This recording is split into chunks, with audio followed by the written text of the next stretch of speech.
everybody, welcome to a quick tips, tricks, and trap video, getting you ready for Murder's pre-release. So I'm just coming off of recording my full set review, commons and commons, rares, mythics, all that. But I know that not everybody has all the time in the world to watch a 8-hour set review before they go play in their pre-release this weekend. So this video is going to kind of bridge the gap. I'm going to be able to give you some of our thoughts that we had just talking about the colors, talking about where you might want to lean. I want to talk a little bit about how I would approach my sealed pool, just when you open your packs, how to organize and sort it. And I also, of course, like it says here, want to call out some traps that you might want to avoid, some cards that might lead you down some wrong paths. And so let's get into it. So first, let's talk about sorting your pool, because I think having a strategy for sorting your sealed pool is a pretty important step towards finding the best deck in that pool. And what I plan to do when I open up my packs, after I look at my rares, of course, because who doesn't want to do that? But after I open those rares, what I plan to do is take out all of the cards from this common hybrid disguise card cycle. Put them in a side, put them in a pile. The reason I think you want to do this is because they're pretty solid all around. Some better than others for sure. Dog Walker and Gadget Technicians kind of being the standouts, I think, out of this cycle.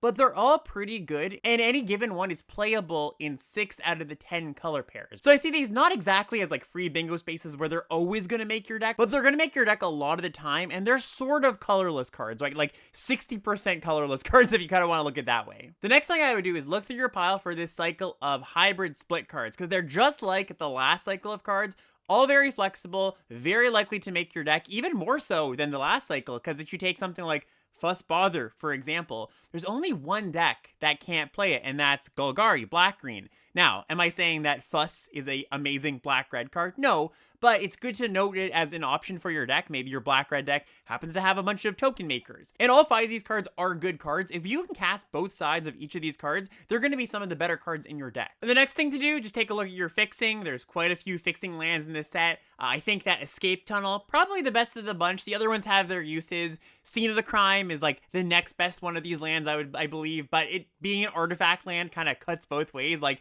it plays well with your artifact synergies, and of course a land that you can sacrifice later to draw a card, it's pretty good, but there's also cards in the format that blow up artifacts to even like 3 mana 2/2 come in, destroy your artifact. So you do want to kind of be careful with this one. I would play it if you need some fixing, but I wouldn't just like jam it into my deck. And then Branch of Vitu-Ghazi and Public Thoroughfare, fine if you need the fixing, but not quite as good at fixers as the other two. And of course, there's this cycle of rare dual lands that you're gonna get. I think 1 out of every 6 packs is gonna have these. If you haven't heard the good news, these are no longer in the rare slot. They're gonna be in a different slot. So your sealed pool is no longer gonna be like, oh, I opened 3 dual lands. Oh no, you're gonna get these lands, the benefit of fixing, but also you get to open a sweet rare in the spot of what might have been a dual land like this in the past. This is one of the innovations for play boosters. They're able to kind of put different things in different slots. And then just look through your pool for the rest of the fixing you might have. Something like Topiary Panther, Case of the Shattered Pact, Gravestone Strider, it's kind of like the tier 2 fixing. But if you're splashing, and I do think this format in sealed, you're going to be splashing like,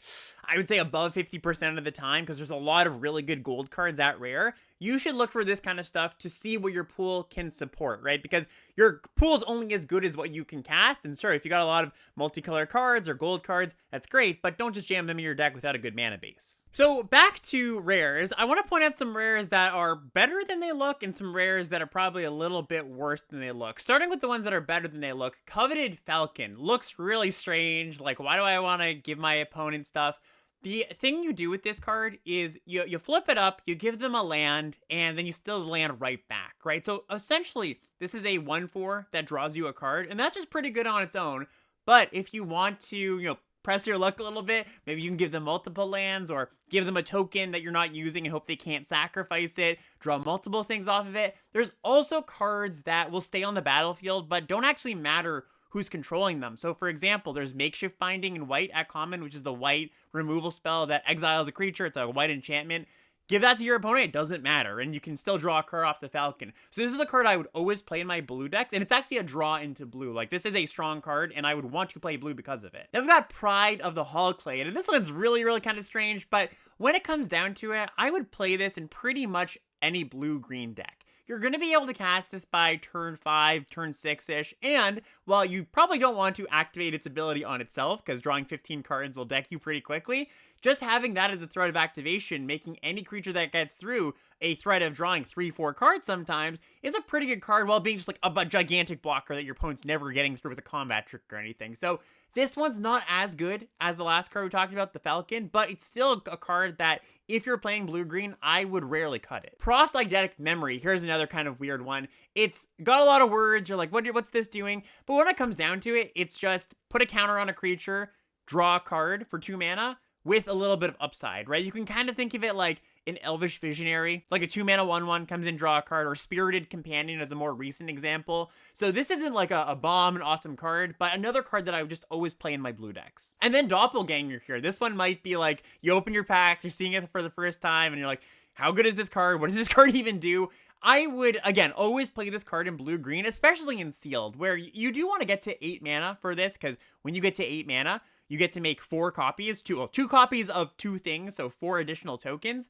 And if you don't get to 8 mana, the buyout on this of being a 5 mana clone isn't that bad. So I actually think this is one of the better cards you can open in Sealed. It's just a very powerful late game effect. So don't overlook it being like, oh, it's a weird command or X spell. It's just a pretty good card. Now on to some rares that I think might fool people into playing them, but I don't think are actually very good. Assemble the Players. So you look at this and you're like, okay, my small white creature deck, I can draw a bunch of cards off of this. And you even think a step further and you think, oh, this works with disguise creatures. And it does, but the math doesn't work out on it the way you want it to.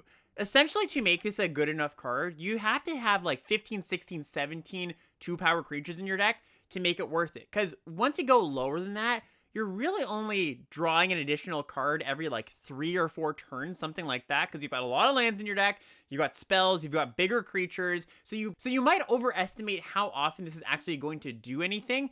And even if you do have a 2-power creature on top, you might not want to cast it. Maybe that turn you have to cast a removal spell, right? You're just like, well, I really want to cast that card, get some card advantage, but the game's just in a spot where you can't. So I think this card, if you've got all 2-power creatures, and I'm talking, again, 16, 17 of them, I think you could play the card, but don't put this in your deck thinking it's going to be a good card on just like 10 2-power creatures, because think about it this way. Here's another way to think about it. To get your money's worth, you kind of have to draw 2 cards off this thing, right? To be able to be like, okay, it's a 2 mana draw 2, because 2 mana draw 1 isn't very good. You're only casting 1 card off the top of your library.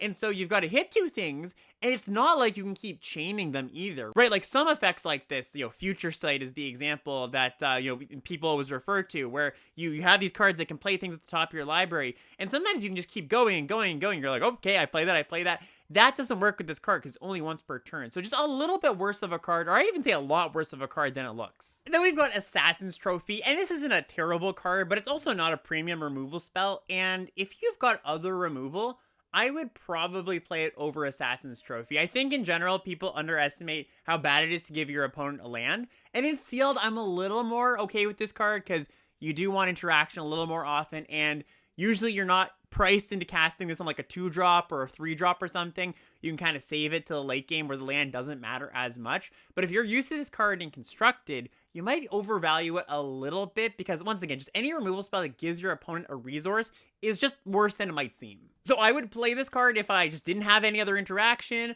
or maybe out of the sideboard if you're a little bit light on catch-all removal and your opponent has like a bomb you have to answer. But in the main deck, I would hope not to play it. And then just touching on this cycle of rare cases, 2 of them are really good. The red one and the black one, I think, are quite strong. The white one is almost unplayable, but I think if you've got enough lifelink in your deck where you feel like you can get to 5 life gained in a turn, it becomes something I'm willing to entertain. The blue one, I think, is just straight unplayable because casting 4 more instants or sorceries in 1 turn is just not something you're going to be doing in Limited, especially not in this format. And the green one, that one I'm less confident on that is just bad, but taking turn 4 off to do pretty much nothing isn't good. I think this is a card that in Draft I'm not that excited about. In Sealed, I could see it. So, proceed with caution on this one, because that solved ability is very, very strong. Like, if you can get that going, you're going to win the game pretty quickly. But getting there, not that easy. So basically, to sum it up, red and black, great, put them in your deck. White and green, you should think about it. Not, if you're really defensive, have ways to draw extra lands. The green one probably. If you've got ways to get extra life, the white one maybe. And then for the blue one, you can just, put that one back in your deck box. And then just for fun, I've listed my 6 bombiest bombs of the set. I think these are all basically A+s. Nothing too strategic to say about them. Just like, hey, if you open these ones, you've won the lottery. They're all great. Also, I guess the strategic thing to note is, I would really try to splash these cards. I mean, not all of them. Obviously, Ezreal can't really be splashed, but every other card can be splashed here, right? Tulsimir, if you're a base white deck, you splash the green. Aurelia's Vindicator, you can play it face down, flip it face up for a single mana. You don't have to have white, so that's also a splashable card. So yeah, these are the ones you're looking for, the ones you're on the prowl for, and the ones, of course, you don't want to see on the other side of the battlefield. And then to close it out here, I just wanted to quickly note what we thought about each of the colors as a whole when we did our set review. And I do want to make it clear that in Sealed, color rankings aren't like the end-all be-all. You definitely want to just play the best cards in your pool. If I say, hey, blue-green is the worst, if your blue-green cards are great, you should still play that. But, you know, I think this kind of gives you a bit of perspective or a little bit of context to what the better colors are and what they offer you in your sealed pool. So one thing that we said was that we kind of felt that red and white were the tier 1 colors and blue, black, green were the tier 2 colors. And that's just by virtue of the red and white cards just seemed to be better rate than the other ones. Like, it's not like a, format context where there's certain things that make the white and red cards great. It just seems like the white and red cards are the more pushed ones. Like, if we look at the white commons here, Knobs Inspector, Inside Source, Makeshift Binding, all three of these are excellent. Like, I would just play as many copies as I could of these ones. And then you move to uncommon, you've got stuff like Neighborhood Guardian, Case of the Getaway Express, even I think something like Perimeter Enforcer, all really premium uncommon. So you're gonna see some good things at all rarity in white, even rare in mythic, because white's got a lot of good rares in mythics. Then you go to red. Red's got 2 awesome removal spells in Shock and Galvanize, and just like a pretty solid collection of creatures. Red Herring, Urbane, Orangutan, this is the one I mentioned for blowing up that artifact land, Person of Interest, a lot of other pretty good cards at common, but Red's uncommons is really where the color shines, because we've got stuff like Case of the Burning Masks, which is just like a 3-mana deal 3 that draws you a card eventually. Cornered Crook, which is a 5-mana 5/4, comes and kills something when you like sack a clue. You've got Reckless Detective as a premium 2-drop, Torch the Witness as a removal spell that draws you a card. So I just think a lot of your sealed pools are just going to have these awesome cards, and I didn't even name all the great cards in these colors. I'm just kind of pointing out the highlights. And then you move to the lesser colors. Black doesn't have a lot of great commons. It's got Murder, which is, solid. Not amazing, but a solid removal spell. Toxin Analysis is a pretty good combat trick, but all of Black's creatures are kind of junky, and that's par for the course, right? Black often has less good creatures and better removal spells, or just better spells. But even this time around, I don't think Black spells are all that great. And one kind of trap, or maybe a card that looks a little bit better than it is, that I would call out is Slice from Shadows. The reason I don't love this card is you're never really getting a mana advantage on it, right? You're never able to trade up. You're always paying black in X to kill something. And so unless your opponent plays just like a 4-mana 2/2 or a 4-mana 2 toughness creature, you're not going to be up on that exchange. So this isn't like a bad card or anything, but I'm not just like, oh man, I've got 4 Slice from Shadows, I'm going to play them all. It's more of like a one of, I would say. And then a black case that I actually would be curious to hear people's experiences with this after they play it this weekend, because this was one of the ones that was really contentious in the set review. I like this card a decent amount. Mark was a little bit lower on it, and it's got some pretty powerful upside, right? 1-mana 4/4 lifelink Death Touch, and the solve condition I don't think is that difficult. Like, creatures trade off in combat, and then you cast a removal spell, or creatures trade off in combat, and then you, like, cycle a Topiary Panther, like a land cycler, get that in your graveyard.